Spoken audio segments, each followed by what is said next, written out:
Bueno, hola a todos y a todas. Bienvenidos a esta clase de Nutrición 1. En esta presentación vamos a estar hablando sobre un tema nuevo, que es la fibra dietética. Antes de comenzar, les quería contar que para estudiar este tema pueden ir primero al libro de fundamentos, ahí van a encontrar un apartado donde se desarrolla este tema, pero además subimos un artículo, lo van a encontrar en el aula, para complementar. ¿Por qué subimos otro artículo? Porque en el libro de fundamentos no se desarrolla tan en profundidad este tema y se queda más con lo que son las distintas patologías y cómo los beneficios que tiene la fibra para el tratamiento de distintas enfermedades. Entonces nos parecía mejor complementar con otro artículo para poder detallar un poco más este tema. Bueno, vamos a comenzar. Bueno, primero pusimos una imagen de algunos alimentos que son alimentos fuentes de fibra. ¿Qué podemos decir de esta imagen? Lo primero que podemos decir es que son alimentos naturales o mínimamente procesados, como recordarán de la clasificación NOVA que vieron hace muy poquito. Son alimentos de origen vegetal y en realidad, para comenzar, les voy a contar que hasta hace muy pocas décadas no se sabía muy bien cuál era la función que tenía la fibra en estos alimentos. Sí se sabía que era un componente químico que formaba parte de los mismos, pero no se sabía en realidad cuál era la función. Fue a partir más o menos de la década de los 70 que algunos investigadores empezaron a encontrar una asociación entre las poblaciones, sobre todo poblaciones occidentales, que tenían una baja ingesta de fibra, y empezaron a ver que en estas poblaciones había una alta incidencia de ciertas enfermedades, sobre todo cáncer y algunas enfermedades cardiovasculares. Entonces fue en ese momento que se empezó a ver la importancia que tenía la fibra para el mantenimiento de la salud. Bueno, primero vamos a dar algunas definiciones. Antes de dar algunas definiciones les quería contar que en realidad cuando hablamos de fibras no hay un solo tipo de fibra. Cuando hablamos de fibras es una gran familia y dentro de esta familia encontramos una gran variedad de componentes o de sustancias y cada una de ellas tiene distintas funciones. Por eso mismo es a veces un poco complicado encontrar definiciones. Nosotros vamos a dar algunas definiciones generales como para empezar a introducirnos en el tema.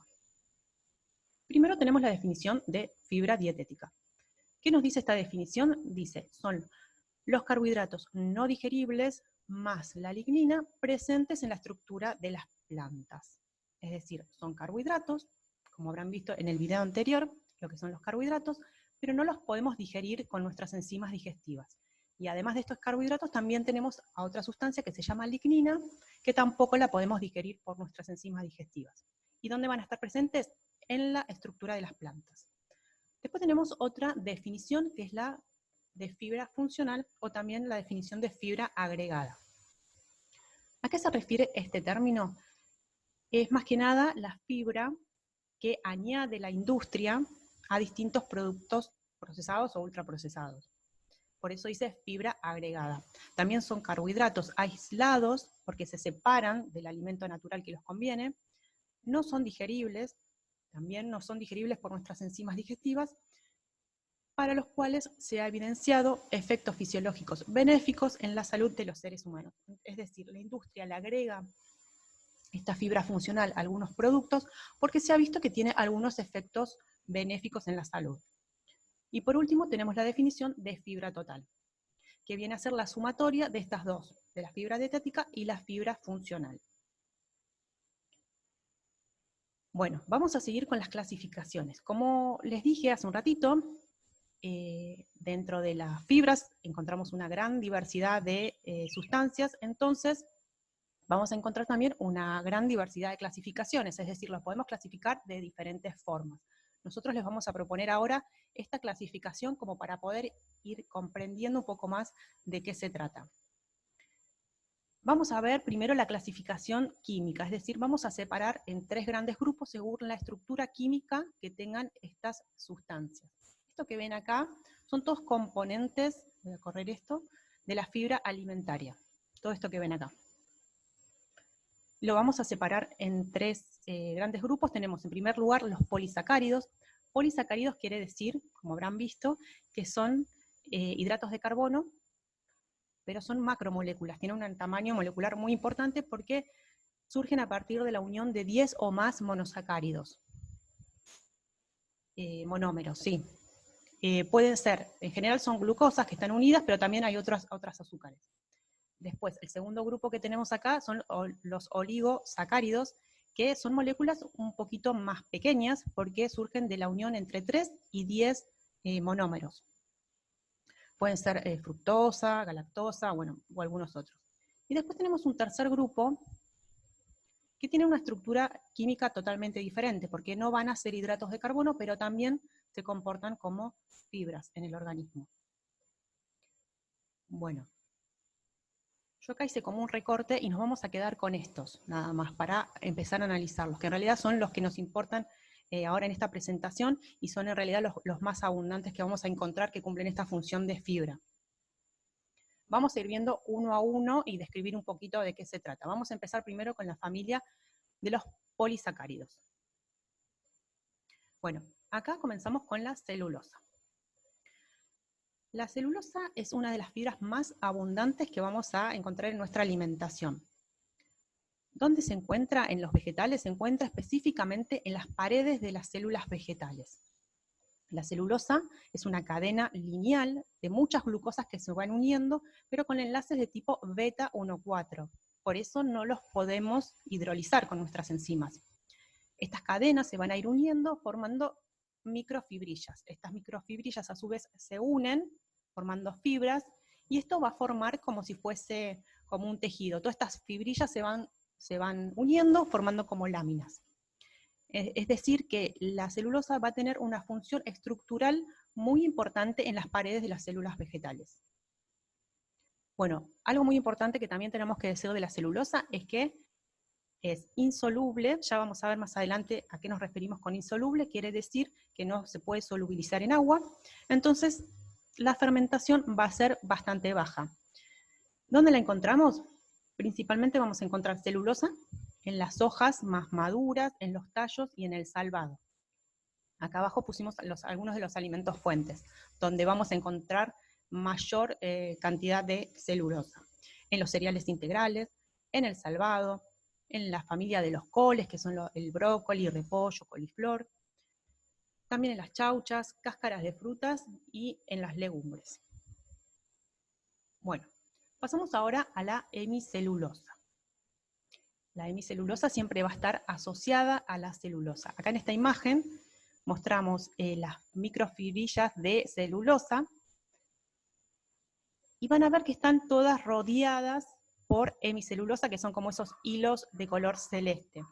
Es como que la hemicelulosa se va enroscando alrededor de la celulosa para darle mayor estructura y para mantenerlo como más unido. Entonces también tiene una función estructural muy importante en las paredes de las células vegetales. A diferencia de la celulosa, la estructura que tiene esta molécula es una estructura un poco más compleja, es ramificada, no es una estructura lineal como la que vimos antes, que era una cadena muy larga de glucosa, sino que tiene una estructura ramificada donde se van uniendo distintas glucosas y otros tipos de azúcares. La hemicelulosa se comporta en partes de forma soluble y en parte en forma insoluble. Esto es justo una particularidad que tiene, es que algunas hemicelulosas son solubles y otras no lo son. Entonces, algunas van a fermentar y otras no van a fermentar. Ya lo vamos a ver más adelante. Entonces, ¿cuáles son los alimentos fuentes donde podemos encontrar hemicelulosa? Por ejemplo, en el salvado, en los cereales integrales, porque recuerden que siempre va asociado también a lo que es la celulosa. También lo vamos a encontrar de forma abundante en la pulpa de algunos vegetales, como por ejemplo zapallitos y berenjenas. Bueno, pasamos ahora a las pectinas. Recuerden que seguimos con el primer grupo, que son los polisacáridos. Dijimos celulosa, hemicelulosa, y ahora pasamos a las pectinas. Las pectinas también cumplen un rol estructural muy importante en las paredes celulares de los vegetales. Si pueden ver en esta imagen, se encuentran, son como hilitos, acá está representado como hilitos de color amarillo, se encuentran en lo que se denomina la laminilla media, en la pared celular. También tiene una estructura ramificada, y tiene una fundamentalmente una función estructural, mantiene la estructura de la célula. Se caracteriza principalmente porque es muy soluble en agua, es decir, absorbe agua y forma un gel, es muy soluble, por lo tanto va a fermentar mucho más en el colon. ¿Esto qué hace? Que aumente la masa bacteriana en el colon, vamos a tener una microbiota más saludable, quiere decir mayor cantidad de bacterias benéficas. Bueno, les dejo también esta imagen como para que puedan verlo, después si quieren poner pausa y lo ven claramente cómo está ordenada la celulosa, la hemicelulosa que va rodeando también a la celulosa, y la pectina. Los alimentos fuentes de pectina son sobre todo las frutas inmaduras, como por ejemplo manzanas, frutillas, kiwis, y en la cáscara de los cítricos. La pectina se utiliza sobre todo para fabricar mermelada. Si ustedes notaron, justamente estas frutas se utilizan para fabricar mermeladas. Nosotros si lo hacemos de forma casera, lo hacemos en casa, ¿qué hacemos? Agregamos a la fruta, le agregamos un poco de azúcar, tal vez un poco de algo más ácido, si necesita, y por medio del calor se va a ir como soltando toda esta pectina y se va a generar este efecto de gel que es tan característico de las mermeladas. Cuando se realiza a nivel industrial la mermelada, además de generar todo este proceso de cocción con azúcar, a veces se le agrega un poco más de pectina, se le adiciona un poco más para aumentar esta gelificación. Así que recuerden, cuando hablamos de pectina, recuerden lo de la mermelada que está presente sobre todo en las cáscaras de estas frutas. Bueno, vamos a pasar ahora a las gomas. Seguimos con el grupo de polisacáridos. En este caso es un polisacárido complejo, es muy complejo, es muy ramificado, tiene distintos azúcares unidos con uniones que no pueden ser digeridas por las enzimas digestivas. También se caracteriza porque son muy solubles, absorben agua y forman geles, por lo tanto van a ser muy, muy fermentables. Bueno, acá pusimos algunos ejemplos de algunas gomas que la industria aísla de los vegetales para utilizarlos en algunos productos. Por ejemplo, tenemos la goma guar, que surge a partir de un tipo de semillas, la goma arábiga, que surge a partir de un árbol que se llama acacia, agar-agar, que también se le llama gelatina vegetal, se utiliza igual que la gelatina, es muy similar, pero surge a partir de un alga. Después tenemos goma garrofín, que es otro ejemplo de gomas que se obtienen a partir del algarrobo. Bueno, una característica que tienen estas gomas es que la industria los utiliza muchas veces en algunos productos sin TAC. ¿Por qué? Porque si hacemos algún amasado donde utilizamos una harina que no tiene TAC, es decir, que no tiene gluten, no forma gluten, se le va a agregar estas gomas para lograr esa textura en los amasados como un poco más elástico, más esponjoso, que es lo que se obtiene gracias al gluten. No se obtiene la misma textura, obviamente, pero sí se logran buenos resultados agregando algún tipo de estas gomas a los amasados. Bueno, en cuanto a los elementos fuente, tenemos al algarrobo, como dijimos, por ejemplo, algas, algunas semillas, y naturalmente también lo vamos a encontrar en la avena, principalmente en el salvado de avena, y en las legumbres, en algunas legumbres. Bueno, y llegamos a los mucílagos. ¿Qué son los mucílagos? A ver si reconocen esta imagen, seguramente a alguien le habrá pasado de haber puesto en remojo las semillas de lino o de chía. ¿Qué pasa cuando se ponen en remojo? Cuando entran en contacto con el agua, van a formar un gel muy viscoso, porque son muy solubles. Absorben mucha cantidad de agua y forman como una gelatina. En realidad, esta característica que tienen estas semillas es debido justamente a los mucílagos. Esto es lo que hace que absorba tanta cantidad de agua y forme un gel. Esto es un mecanismo de protección que tienen las semillas en realidad, porque les permite mantenerse hidratadas por mayor cantidad de tiempo, así pueden germinar más rápidamente. Bueno, ¿y en qué alimentos los vamos a encontrar estos mucílagos? Como dijimos, en lino, chía, en unas semillas de la planta que se llama plántago. Estas semillas se llaman psyllium, a veces las encuentran en algunas dietéticas, se están utilizando mucho porque tienen una característica que son muy solubles, forman un gel, pero no son tan fermentables como otras fibras. Entonces, para ciertos casos sirve que sea más soluble, pero no tan fermentable. Bueno, y por último, dentro de esta familia de polisacáridos, encontramos al almidón resistente. ¿Por qué agregamos acá el almidón? Si el almidón es un carbohidrato y lo podemos digerir con nuestras enzimas. Bueno, en realidad hay una parte o un tipo de almidón que lo llamamos resistente porque no lo vamos a poder digerir con nuestras enzimas digestivas, por distintos motivos. También el almidón es un polisacárido de glucosa, como habrán visto en la presentación anterior, y va a estar conformado este almidón por amilosa y amilopectina, por los dos. Pero, bueno, tienen esta característica, que no pueden ser atacados por nuestras enzimas digestivas. ¿Por qué ocurre esto? Vamos a ver. Hay tres tipos de almidones resistentes. Tenemos el almidón resistente de tipo 1, que también se llama atrapado, porque está adentro de los gránulos de almidón, porque el almidón lo encontramos como en pequeños gránulos, como en bolsitas, que están adentro de las células vegetales. Ahí en la imagen pueden ver que son como pequeños circulitos. Bueno, está ahí atrapado este almidón, entonces las enzimas no pueden ingresar y no pueden hidrolizar los enlaces. Ese es el primer tipo. Después tenemos el segundo almidón resistente de tipo 2, que se llama también cristalizado. Esto lo encontramos sobre todo en la papa cuando está cruda, y en los plátanos verdes, que son como un tipo de banana cuando está verde. Este tipo de almidón resistente de tipo 2 no va a ser digerido salvo que lo cocinemos. Necesita pasar por un proceso de cocción para que se rompa esta estructura cristalina y así puedan actuar las enzimas digestivas. Si no, no se puede digerir.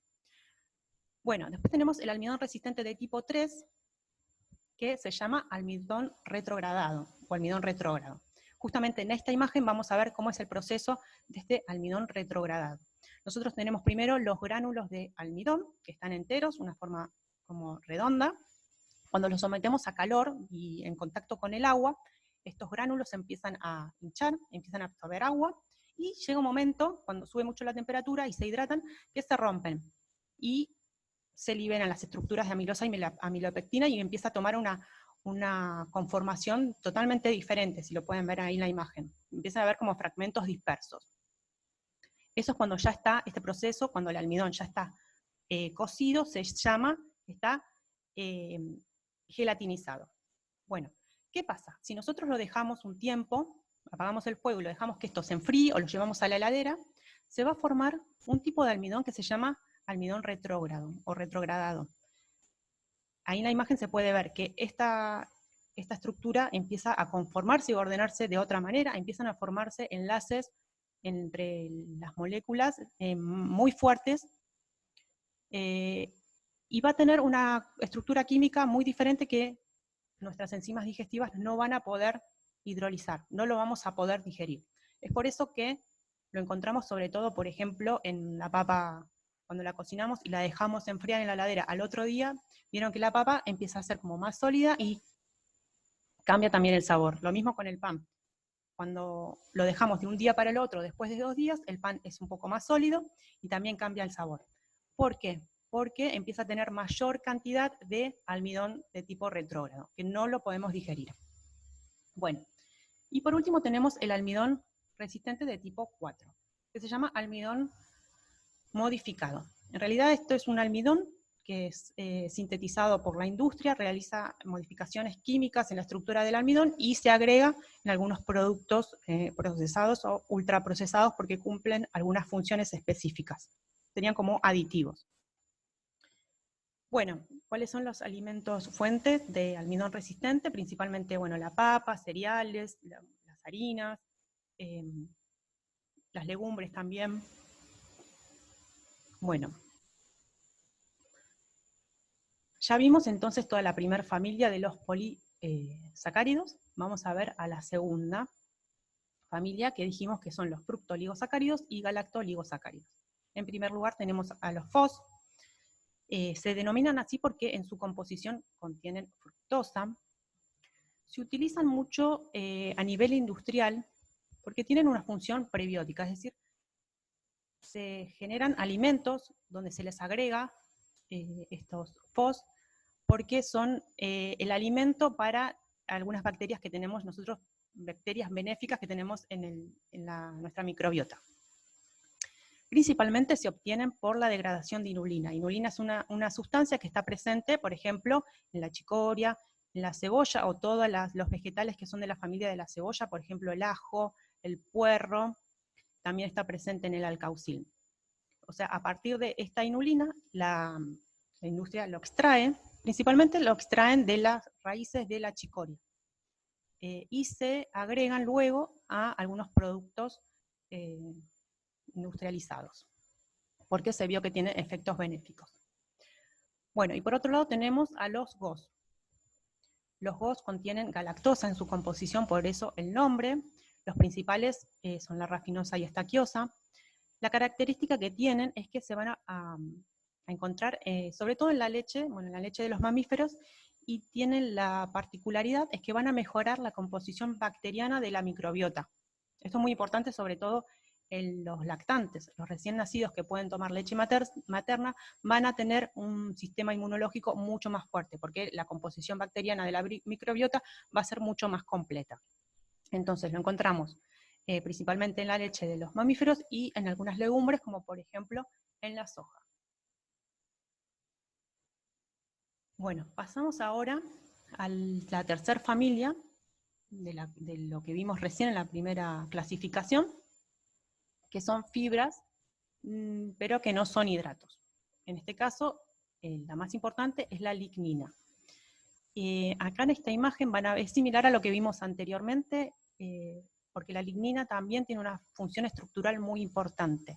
Se une a lo que es la celulosa. Si ven en la imagen, la celulosa es la que está de color amarillo. La hemicelulosa va a estar rodeando y uniendo todas estas fibrillas o microfibrillas de celulosa, y la lignina también aparece ahí unida a la hemicelulosa, porque la lignina es lo que le va a dar mayor rigidez y estructura. Entonces, la lignina va a aparecer sobre todo, va a estar muy presente en los vegetales maduros, en los tallos y en las cáscaras de los vegetales maduros. O sea, cuanto más maduro el vegetal, más contenido de lignina va a tener. Se caracteriza sobre todo porque es muy insoluble, es decir, no forma geles en contacto con el agua, y tampoco entonces va a fermentar. Igualmente cumple una función, tiene un rol muy importante en el intestino grueso. Algo muy importante que se ha observado es que la lignina se une al colesterol y a los ácidos biliares, forma un compuesto que hace que el colesterol no pueda ser absorbido tan fácilmente, entonces disminuye la absorción del colesterol. Esto hace que disminuya un poco los niveles de colesterol en sangre. Bueno, como dijimos, lo vamos a encontrar principalmente en los vegetales maduros, sobre todo, imagínense en una hoja de acelga, bueno, en las pencas o en las hojas más maduras. Y también lo podemos encontrar en frutas con semillas comestibles, como pueden ser, por ejemplo, el kiwi, frutillas, o si se comen las semillitas de las uvas. Bueno, acá volvemos a ver la clasificación química que vimos al principio con los 3 grandes grupos, pero ahora vamos a marcar estos 4. Tenemos celulosa, hemicelulosa, pectinas y lignina. ¿Qué les parece que es lo que tienen en común estas 4 sustancias, estos 4 tipos de fibras? ¿Por qué los separamos? Porque van a tener en común una función estructural, es decir, estas 4 sustancias, celulosa, hemicelulosa y pectina, que son polisacáridos, más la lignina, van a tener una función estructural en la célula vegetal. Acá pueden ver otra imagen donde se ve claramente que está la celulosa unida a la hemicelulosa, la lignina que está por ahí en el medio, y la pectina también aparece formando parte de las paredes celulares. Esto lo pongo solamente como para que vean a dónde se ubican más o menos en las células vegetales. Entonces podemos decir, estos 4 tienen una función estructural y el resto de fibras tienen otras funciones, pero no son de tipo estructural. Podría ser otra clasificación dentro de lo que son las fibras, las que cumplen función estructural y las que no cumplen función estructural. Bueno, seguimos entonces.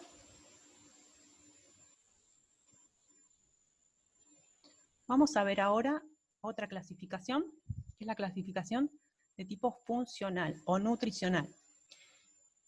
Esto es súper importante que lo entendamos. Ya algo estuvimos nombrando, pero acá lo vamos a ver de otra manera. Vamos a clasificar las mismas fibras que estuvimos estudiando recién, pero las vamos a clasificar según si son solubles o insolubles.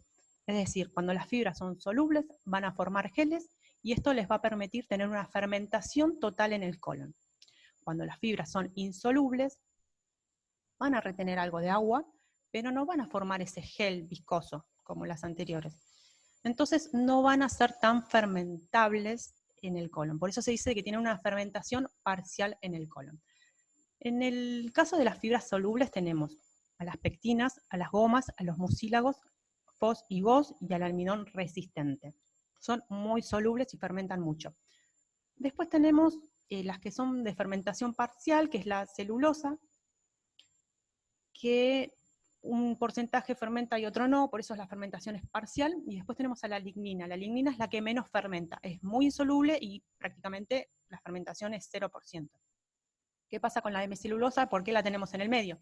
Porque algunas celulosas se comportan, hemicelulosas se van a comportar como fibra soluble, y algunas hemicelulosas se van a comportar como fibra insoluble.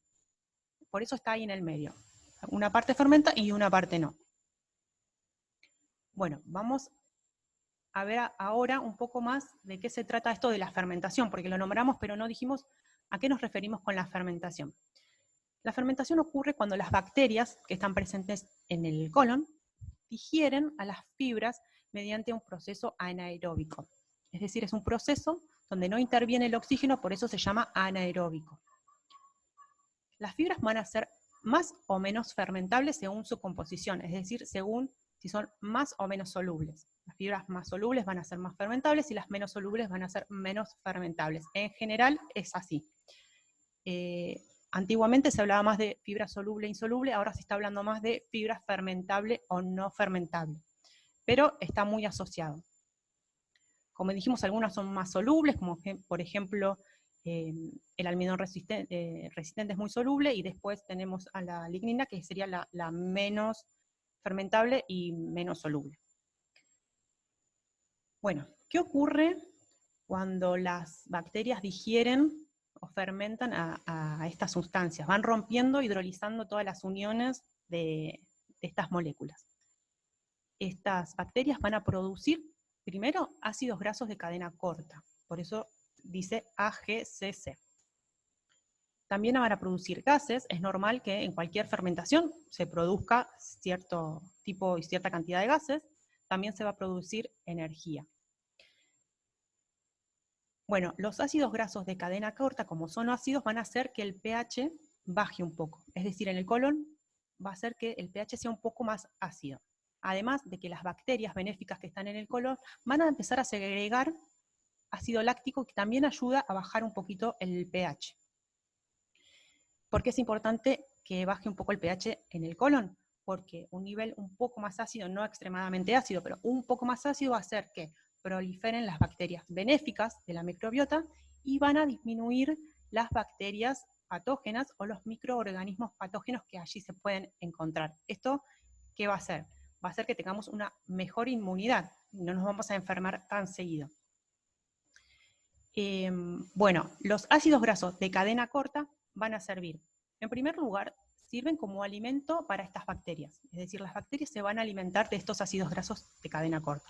También los ácidos grasos de cadena corta van a otorgarle energía a los colonocitos, que los colonocitos son las células del colon. Entonces van a obtener energía de estos ácidos grasos. Además de que les da energía a los colonocitos, también los protege. Se ha visto que tiene una función de protección muy importante, hace que se mantengan sanos y no corran riesgo de sufrir algún tipo de mutación o proliferación de células cancerígenas a nivel del colon. Esto se ha visto que es muy importante la función que tienen. Además, estos ácidos grasos de cadena corta, al ser grasas, es un tipo de grasas, también una parte va a ser absorbida y va a aportar cierta cantidad de kilocalorías. Pero en realidad, como es tan poca cantidad, las kilocalorías que puede llegar a generar, no lo vamos a tener en cuenta. El aporte es muy bajo. Esto es un poco como para entender qué es la fermentación y por qué es importante la fermentación a nivel del colon. Bueno, seguimos con la clasificación funcional y seguimos hablando de lo que son las fibras solubles y las insolubles. Y ahora vamos a ver cuáles son las similitudes y las diferencias entre cada una de ellas. Tanto la fibra soluble como la insoluble no van a ser atacadas por las enzimas digestivas. Es decir, no tenemos enzimas que puedan digerirlas. En cuanto a la fibra soluble, ya dijimos, fermenta muy fácilmente por las bacterias en el colon. Y en cuanto a la fibra insoluble, vamos a decir que su fermentación es mucho más limitada. ¿Qué pasa con el agua? Las fibras solubles retienen grandes cantidades de agua y forman geles viscosos. Lo que pasa es que luego de la fermentación se pierde gran cantidad de agua. Ya ese gel se empieza a disolver y se pierde gran cantidad de agua. Entonces disminuye el volumen luego de la fermentación. ¿Qué pasa con la fibra insoluble? Retiene agua también. En un principio no tanta cantidad de agua como puede ser la fibra soluble, pero sí va a retener agua, no va a formar geles viscosos, mantiene el agua. Y lo importante es que como no va a sufrir este proceso de fermentación, o la fermentación va a ser muy limitada, el agua la van a mantener, la retienen y la mantienen durante todo el proceso del colon, durante todo el recorrido del colon. Esto es importante porque va a aumentar el volumen de la materia fecal y sobre todo es importante para el tratamiento de constipación, aumentar sobre todo la fibra insoluble. Bueno, ahora llegamos a los efectos fisiológicos de las fibras. Es muy importante que quede bien en claro cuál es el efecto fisiológico de cada una de las fibras a lo largo de todo el tracto digestivo. Vamos a ir viendo de a poco cada uno. Bueno, acá pusimos estómago, pero en realidad el proceso comienza en la boca. Tenemos que recordar que cuando ingerimos alimentos naturales con un alto contenido de fibra, esto va a favorecer la salivación y va a aumentar la masticación, sobre todo. Eso va a hacer que se genere una limpieza natural de los dientes. Una vez que pasamos de la boca, llegamos al estómago, vamos a ver qué ocurre primero con la fibra soluble. Bueno, la fibra soluble a nivel del estómago va a generar una mayor distensión, por esto que decíamos de que forma gel. Retiene agua y forma gel, entonces va a generar una mayor distensión. También el gel lo que va a ocasionar es que se retarde el vaciamiento gástrico. Esto quiere decir que la comida va a permanecer más tiempo en el estómago y se va a hacer una digestión un poco más lenta. También va a generar una sensación de mayor saciedad. Vamos a sentir el estómago más lleno, como más dilatado. Y algo que se ha visto que tienen las fibras solubles es que neutralizan la hipersecreción ácida. Entonces va a ser un tipo de fibra que lo vamos a poder recomendar para personas que sufran de mayor acidez o gastritis, por ejemplo. Vamos a ver qué pasa con la fibra insoluble.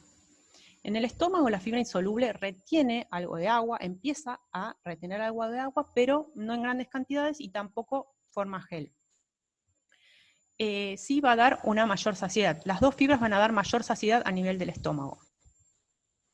Bueno, pasamos ahora al intestino delgado. Vamos a ver qué ocurre en el intestino delgado. Primero, con la fibra soluble, vamos a ver que se enlentece el tránsito intestinal. Por esto mismo que decíamos anteriormente, que se forma un gel. Esto va a hacer que el tránsito intestinal sea un poco más lento. Otra característica que tiene la fibra soluble en el intestino delgado es que disminuye la absorción de los glúcidos, es decir, la respuesta glucémica va a ser mucho menor. No se va a absorber tan rápidamente, entonces no vamos a tener picos de glucosa en sangre. Esto es muy importante, sobre todo para los diabéticos. También va a disminuir la absorción del colesterol. Para personas entonces que tienen el colesterol en sangre un poco elevado, va a ser algo muy positivo porque va a ayudar a regular el nivel de colesterol en sangre. Bueno, ¿y qué pasa con la fibra insoluble? A nivel del intestino delgado, retiene algo de agua y comienza de a poco a aumentar su volumen, pero no tiene gran efecto. Algo, podríamos decir, negativo que ocurre en el intestino delgado con la fibra, es que disminuye también la absorción o la biodisponibilidad de algunos minerales, como por ejemplo el calcio, el hierro, el zinc, el cobre, entre otros. ¿Esto por qué ocurre? Porque en la fibra encontramos que hay algunos componentes, como por ejemplo el ácido fítico, los taninos, los oxalatos, que están presentes en las fibras, y que se unen con estos minerales y forman complejos que son insolubles y que son muy difíciles de absorber, o directamente no los podemos absorber. Se unen, es decir, por ejemplo, el ácido fítico se une con estos minerales, con el calcio, con el hierro, y hace que no los podamos absorber. También se ha visto que una vez que pasan todo el recorrido y llegan al intestino grueso, allí sí se van a disociar, se van a separar nuevamente, y ahí sí los podemos absorber. Pero ¿qué ocurre? A nivel del intestino grueso, en realidad estos minerales no los vamos a poder absorber tan fácilmente como los absorberíamos en el intestino delgado. Entonces, gran parte de estos minerales se va a perder con la materia fecal. Esto es algo que tenemos que tener en cuenta. En realidad sería como un efecto negativo que podemos encontrar en las fibras, en el intestino delgado. Pero bueno, más adelante vamos a ir viendo cómo podemos mejorar esta biodisponibilidad. También se ha visto que un mayor consumo de prebióticos puede aumentar un poco esta absorción. Sobre todo es algo que tenemos que tener en cuenta en personas que tienen un elevado consumo de fibra, por ejemplo, personas que tienen una alimentación basada en plantas, como por ejemplo veganos o vegetarianos, que consumen grandes cantidades de fibra. Entonces tenemos que empezar a prestar un poco más de atención. Pero de ninguna manera vamos a recomendar disminuir o eliminar el consumo de fibra, porque es mucho más, obtenemos muchos más beneficios con el consumo de fibras que con las dificultades que pueda llegar a ocasionar. Así que bueno, esto es algo que vamos a ir viendo, sobre todo en Nutrición 2, cómo podemos mejorar la absorción de algunos minerales. Bueno, ahora pasamos al colon. Vamos a ver qué ocurre a nivel del colon, primero con las fibras solubles. Va a ser fermentada muy rápidamente. Como dijimos, cuando es fermentada, pierde esta propiedad de formar geles viscosos, entonces gran cantidad de agua se va a perder, y el volumen también. Principalmente esto ocurre en el colon ascendente, y como dijimos hace un ratito, ¿qué pasa en esta fermentación? Se producen gases, se producen ácidos grasos de cadena corta, esto hace que disminuya el pH en el colon, y esto va a evitar patógenos. Vamos a ver qué ocurre con la fibra insoluble. La fibra insoluble actúa mayormente en el colon descendente, aumenta el volumen de la materia fecal por la retención de agua. Va a seguir reteniendo agua y cada vez aumenta más su volumen. Esto va a ser un mayor volumen en la materia fecal, va a hacer que aumente el reflejo evacuatorio. Entonces esto va a hacer que el tiempo de contacto que pueda llegar a haber de sustancias cancerígenas que están presentes en la materia fecal sea mucho menor con la mucosa colónica. Es decir, no hay tanto tiempo de contacto de sustancias cancerígenas con la mucosa colónica. Esto es muy importante para la prevención de cáncer de colon. Por eso es muy importante ir de cuerpo todos los días, para evitar esto. Y se va a también producir una fermentación parcial, pero sobre todo en el colon distal. Va a haber una parte que va a fermentar, pero en la última parte del intestino grueso, del colon. Bueno, vamos a ver ahora cuáles son las recomendaciones. Hay distintas recomendaciones, vamos a ver las recomendaciones que nos hace NAS. Para las mujeres nos recomienda 25 gramos al día, y para los hombres NAS nos recomienda 38 gramos al día. Acá yo les hice una consulta, una pregunta para que ustedes investiguen a qué nivel de IDR corresponde esta recomendación. Si corresponde al primer nivel, que es requerimiento promedio estimado, corresponde al segundo nivel, que es RD, o corresponde a una ingesta adecuada. Para ver esto pueden ir directamente a las últimas páginas de la guía, que ahí encuentran las tablas y van a poder ver a cuál de los niveles de IDR corresponde. Bueno, y por último nos queda ver este tema que son los prebióticos, probióticos y los simbióticos. Vamos a ver. Primero vamos a hacer una definición de lo que son los alimentos funcionales, porque los alimentos que nombramos recién podríamos denominarlos o agruparlos dentro de los alimentos funcionales. Son aquellos alimentos que ejercen una acción beneficiosa sobre algunos procesos fisiológicos y o reducen el riesgo de padecer una enfermedad, o una cosa o la otra. Es decir, tienen una acción beneficiosa o reduce el riesgo de alguna enfermedad. En primer lugar tenemos a los prebióticos. ¿Qué son los prebióticos? En realidad son componentes de las fibras. Es algo que está presente en las fibras. Podríamos decir que son algunos tipos de fibras específicamente. La definición dice, son ingredientes alimenticios no digeribles de los alimentos que afectan de manera positiva al huésped, estimulando de forma selectiva el crecimiento y o la actividad metabólica de un número limitado de cepas de bacterias colónicas. Es decir, son ciertos tipos de fibras que van a servir de alimento a algunas bacterias benéficas de nuestra microbiota. ¿Cuáles son los efectos? Bueno, ya lo nombramos, aumenta la producción de ácidos grasos de cadena corta, esto hace disminuir el pH a nivel del colon, inhibiendo los patógenos. Los prebióticos también van a aumentar muchísimo lo que es la biomasa, es decir, la cantidad y la variedad de bacterias que podamos tener en el colon. Entonces hace que sea una microbiota más saludable. También otra característica de los prebióticos es que son muy utilizados por la industria, además de por esto que contamos recién, tienen algunas propiedades como ser gelificantes o también son sustitutos de grasas o espesantes. Por eso se le agregan a ciertos productos para lograr alguna textura en particular. Tenemos, por ejemplo, los FOS, GOS, las pectinas y almidones resistentes. Bueno, vamos a ver ahora qué son los probióticos. No sé si seguramente habrán escuchado hablar de los probióticos. Son, en realidad, microorganismos vivos. Son bacterias que están presentes en los alimentos. La definición dice, son un ingrediente alimentario microbiano vivo que al ser ingerido en cantidades suficientes ejerce efectos benéficos sobre la salud de quien lo consume. Algo muy importante es que estos microorganismos, estas bacterias, tienen que ser capaces de sobrevivir al paso por el aparato digestivo y poder proliferar en el intestino. Si consumimos estos microbios, estas bacterias benéficas, y no resisten todo el recorrido del aparato digestivo, no pueden ser considerados probióticos, porque no van a llegar vivos al colon. Y fundamentalmente, dentro de los probióticos vamos a encontrar a dos géneros o dos familias de bacterias. Las bacterias de tipo Lactobacillus y las Bifidobacterium. Bueno, y por último tenemos a los simbióticos. ¿Qué son los simbióticos?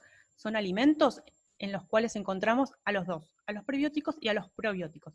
Entonces la definición dice, es una mezcla de probióticos y prebióticos destinada a aumentar la supervivencia de las bacterias que promueven la salud. Pero para poder llamarse simbióticos se tiene que dar una característica, es decir, los prebióticos que están en ese alimento tienen que ser específicamente los alimentos de esas bacterias.